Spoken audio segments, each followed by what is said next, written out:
Medical microbiology. Medical microbiology is another branch of science,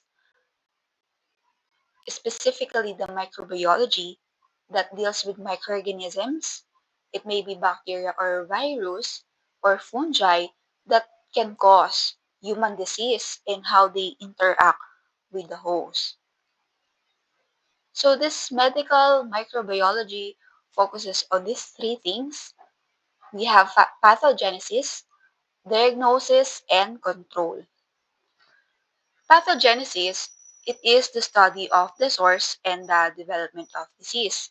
So we have four stages of pathogenesis. We have the exposure. It could be direct contact, skin to skin, or indirect contact through air exposure.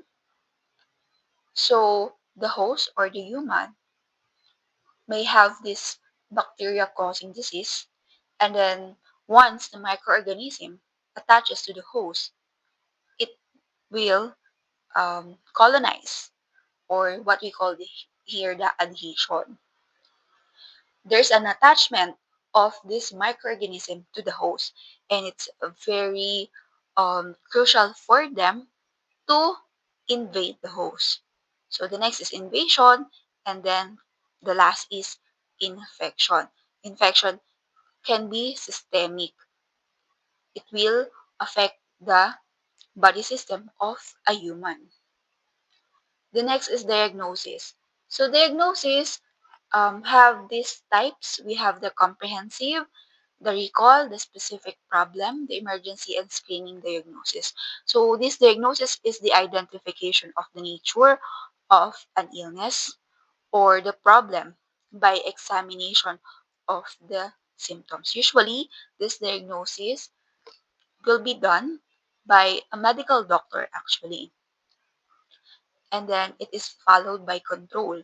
So control, it means the power to influence or direct people's behavior or the course of events. So control, in medical microbiology, it could be um, ways to adjust or manage the bacterial infection in the body of a patient.